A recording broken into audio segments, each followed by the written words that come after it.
पाकिस्तान विपक्ष में क्यों रणनीति आपणब टीम इंडिया यह नहीं समस्त मनरे अनेक प्रश्न विगत दिन में आम देखा जदि एशिया कप ग्रुप मुकाबला कथा कहवा ग्रुप राउंड रे पाकिस्तान जो पेस बोलिंग अटैक थिला जी कि वर्तमान दुनिया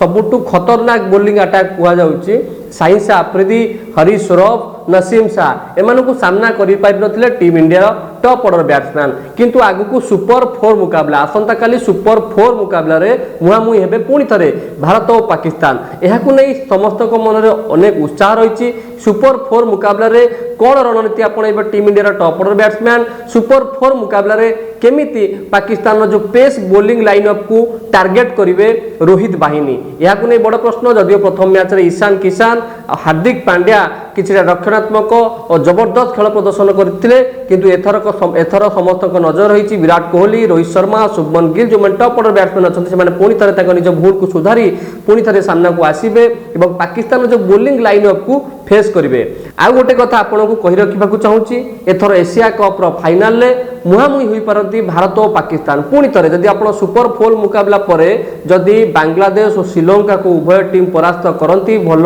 स्कोर सहित सुपर 4 टॉप 2 टीम रूपे दुई जन टीम उभा हुअती तेरे फाइनाल भारत और पाकिस्तान सामना सामनी हो पारती किंतु आपण जानिले आश्चर्य हेबे ए पर्यंत 15टी एशिया कप टूर्नामेंट आयोजन सरी जो थी कि भारत और पाकिस्तान केबे भी फाइनाल मुहामुही होई नांती आगे हाँ ये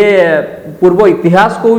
15टी एशिया कप जो सरी से 7टी भारत विजय होती 6टी श्रीलंका विजय होती 2टी टूर्नामेंट को पाकिस्तान जीति किंतु केबे भारत और पाकिस्तान फाइनाल सामना सामनी होई नांती एथर को गोटे बड़ सुजोग अच्छी उभय दल पाखे बड़ सुजोग अच्छी फाइनाल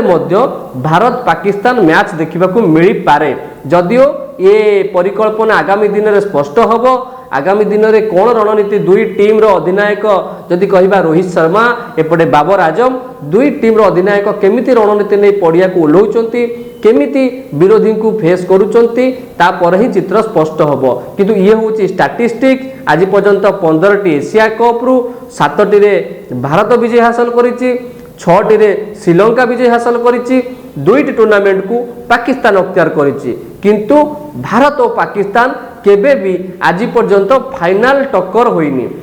विभिन्न समय आम देखा जाए कि भारत पाकिस्तान मैच हेले दर्शकों को हृस्पंदन बढ़ी जाए मैच दिन रास्ता घाट सुनसान हो जाए कारण से जो मैच रो माहौल ही सेम थाए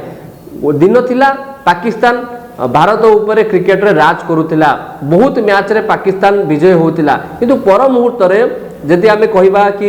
सौरभ गांगुली आरंभ कर महेंद्र सिंह धोनी जितेबाला कैप्टेनशिप नेले से बहुत मैच रे परिवर्तन है बड़ बड़ टूर्नामेंट रे पाकिस्तान ऊपर इंडिया बहुत मार्जिन रे भी विजय हासिल करुला किंतु विगत 2-3 वर्ष आम कथा देखा जदि चित्र पुणी थे बदली पाकिस्तान पुणी थे इंडिया उपरे हावी हबारे लगी कि जदियो क्रिकेट अनिश्चिततार खेल किसी भी कही हबनी किंतु पाकिस्तान वर्तमान परिस्थिति को देखिले गोटे शक्तिशाली दल क्रिकेट रे से माने वनडे इंटरनेशनल रैंकिंग रे नंबर 1 रे अछंती आ भारत भी विश्व क्रिकेट रे तार आधिपत्य जाहिर करुछि 2011 वर्ल्ड कप 2013 चैंपियंस ट्रॉफी पर जदियो भारत कोनोसी आईसीसी टूर्नामेंट को जीति नहीं किंतु एथर जो वर्ल्ड कप आसूची विश्व कप आसूची से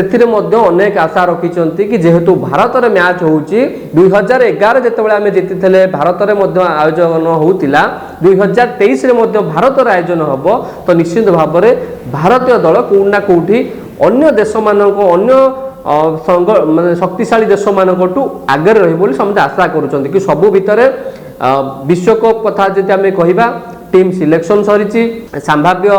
किए चूड़ांत एकादश रे ताकू नहीं वर्तमान टीम मैनेजमेंट भितर अंक कषा चलुथिबो ता पूर्व ये एशिया कप गोटे सेमीफाइनाल पर विश्वकप जदि आम सेमीफाइनाल कहवा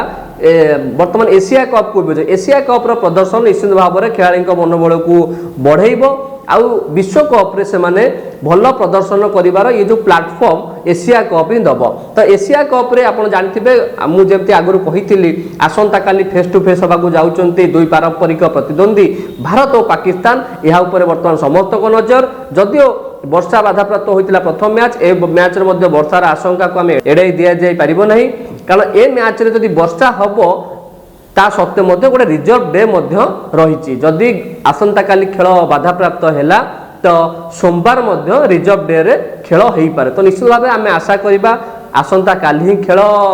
समाप्त हो रिजल्ट आसु निश्चित भाव में आम भारतीय हिसाब से कहवा कि टीम इंडिया पाकिस्तान उपरे विजय मुकुट पिंधु पाकिस्तान को परास्त करू यह आमर आशा रहिबो किंतु सबुठु बड़ कथा है जमती आम गत भिडियो रे आलोचना करुले प्लेइंग 11 रे काहाकू रखिबा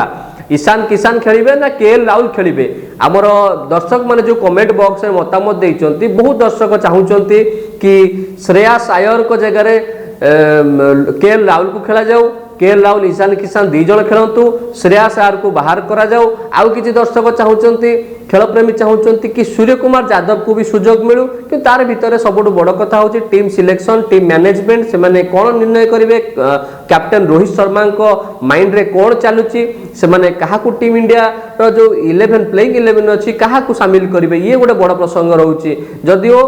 समस्त नजर ईशान किसान जेहेतु पूर्व मैच रे बहुत जबरदस्त खेल प्रदर्शन करते पाकिस्तान विपक्ष जो सब टॉप ऑर्डर फेलोर होते जो ईशान किसान और हार्दिक पांड्या ही स्थिति को संभाली से बेसीस जदि आम देखा तो जदि वो गत काली गोटे स्टेटमेंट आसी कि केएल राहुल को आउ किछि दिन वेट करने को पड़ो कारण ईशान किसान जो भाई प्रदर्शन करुँच हुए तो आगामी मैच रे ईशान किसान